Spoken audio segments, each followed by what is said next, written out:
Bonjour, alors dans cette vidéo, nous allons calculer le coût de production des produits finis de l'entreprise French Touch. Rappelez-vous que cette entreprise fabrique deux produits, les clés 4G et les répéteurs Wi-Fi. Les clés 4G consomment 3 modems par clé et 0,2 heure machine, et que le répéteur Wi-Fi consomme quant à lui deux processeurs et 0,05 heure machine par unité. Donc, l'objectif ici est de calculer le coût de production. Le coût de production est toujours composé de coûts directs et de coûts indirects. Le coût direct ou les coûts directs sont le coût d'achat des composants consommés, donc modem pour la clé 4G et plutôt processeur pour les répéteurs Wi-Fi, et les coûts des heures machines. Donc, nous pouvons de façon précise calculer ou mesurer le nombre d'heures et le nombre de composants utilisés pour chaque unité de clé 4G et chaque répéteur Wi-Fi. Et c'est pour cela que nous appelons ces coûts des coûts directs, parce que nous pouvons les mesurer de façon très précise. Alors que les autres charges indirectes de production, qui sont par exemple l'électricité ou l'amortissement des machines, ces charges ne peuvent pas être mesurées de façon exacte par unité de produit fini. Donc, nous devons utiliser une unité d'œuvre et le coût de l'unité d'œuvre. Rappelez-vous que dans la première étape, dans la répartition des charges indirectes, pour l'atelier de production, nous avons pris en considération le nombre d'heures machine comme unité d'œuvre et que chaque heure machine consomme 20 euros de charges indirectes de production. Donc nous allons utiliser cette unité d'œuvre et le coût de cette unité d'œuvre pour allouer les charges indirectes à notre ou à nos produits. Donc, tout d'abord, nous devons connaître le nombre d'unités produites par produit fini. Donc, ici, dans les données de l'exercice, vous pouvez voir que la production du mois s'élève à 116 000 unités, clés 4G, et 75 000 répéteurs Wi-Fi. Donc, je vais venir ici dans ce tableau. Pour le coût de production des produits fabriqués, je vais mettre directement 116 000 unités des clés 4G et 75 000 unités pour les répéteurs Wi-Fi. Car l'objectif de cette étape est de calculer le coût de production des unités produites. Donc 116 000 clés 4G et 75 000 répéteurs Wi-Fi. Par la suite, je vais commencer à ajouter mes coûts. Donc pour les composants, je sais que les clés 4G, chaque clé 4G consomme 3 modems. Donc les 116 000 clés 4G vont consommer 348 000 modems. Le coût des modems, je peux le retrouver ici. Donc, je reviens au coût d'achat.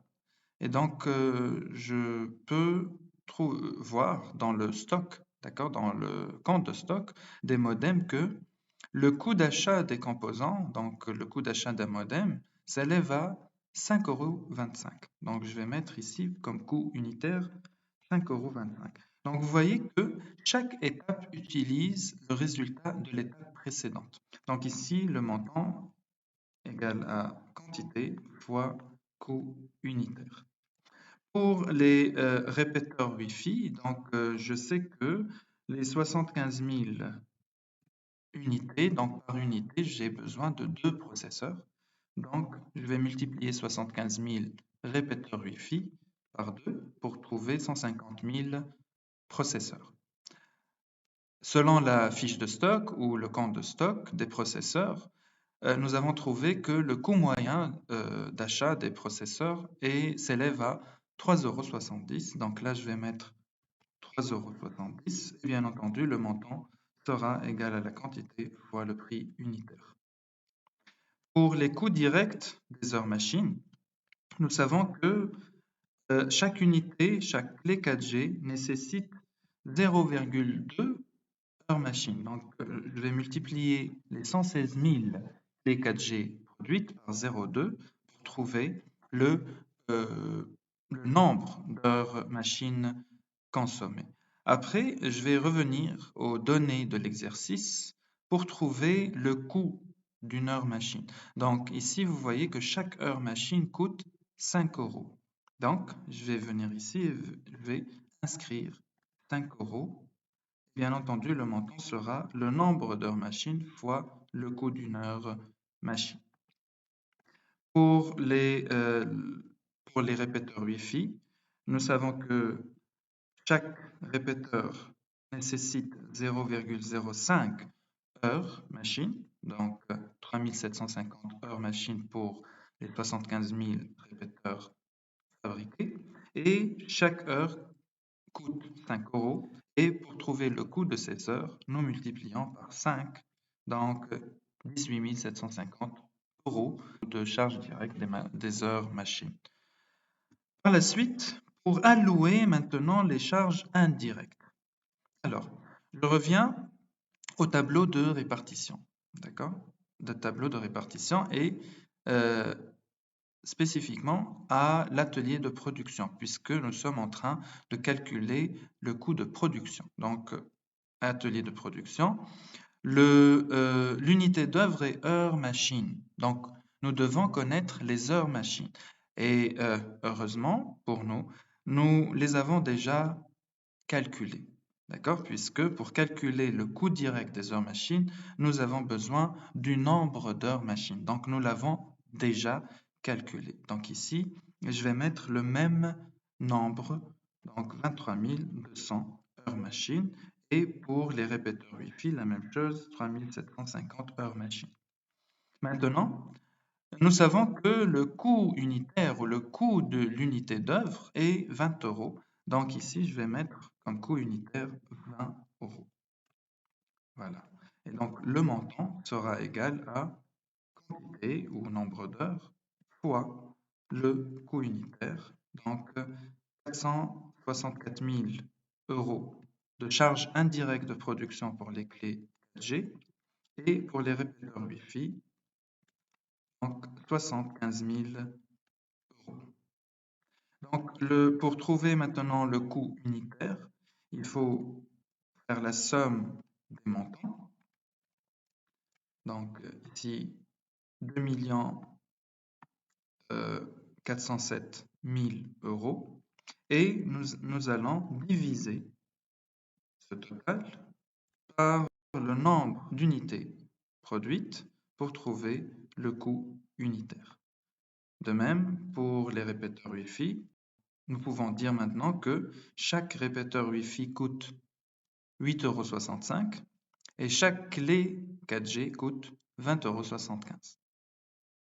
Bien entendu, puisque nos produits finis seront également stockés, puisque nous allons également avoir un stock de produits finis, nous devons tenir un compte de stock.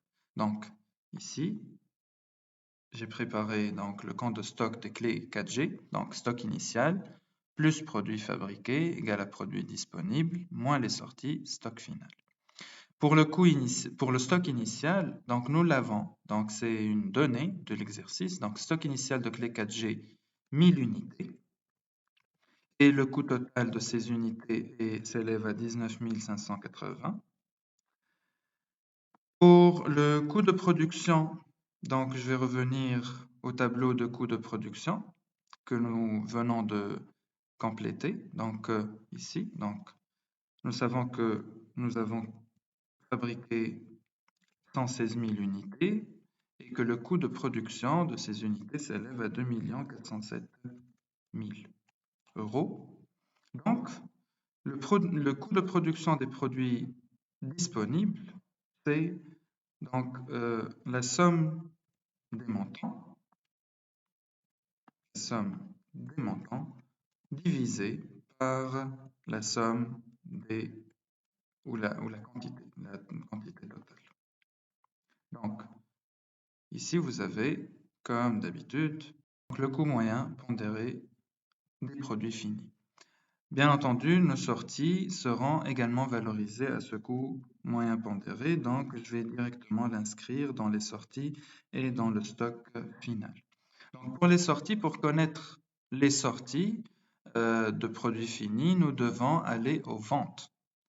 Donc ici, nous avons vendu 108 000 clés 4G, donc 108 000 clés 4G, et le coût de ces clés 4G, donc le coût de sortie, est quantité fois coût unitaire. Maintenant, pour trouver le stock final, donc c'est stock disponible moins les sorties.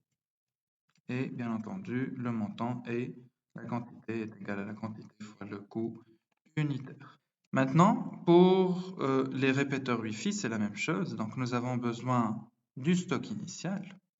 Donc, le stock initial des répéteurs Wi-Fi se compose de 2000 unités et leur coût s'élève à 16 530 euros.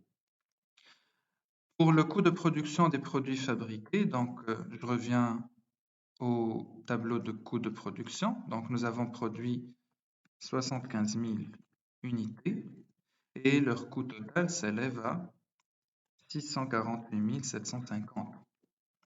Donc là, nous pouvons calculer le total des montants, le total des quantités et bien entendu, le coût moyen pondéré sera le total des montants divisé par le total des quantités et vous avez donc ici votre coût moyen pondéré. Donc, je vais inscrire ce coût moyen pondéré directement dans mes sorties. Connaître le nombre d'unités sorties de stock, nous devons aller voir les ventes. Donc, nous avons vendu 66 000 unités. Donc, 66 000 unités à 8,64 €, coût de production. Donc, le montant est bien entendu quantité ou volume fois coût unitaire. Et le stock final, c'est le stock disponible moins les sorties.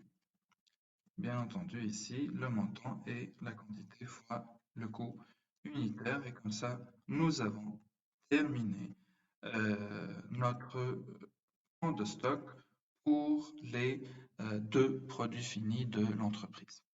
Donc, la prochaine étape maintenant sera de calculer le coût de revient de ces produits finis et par la suite le résultat généré pour l'entreprise. Donc, je vous donne rendez-vous dans une prochaine vidéo.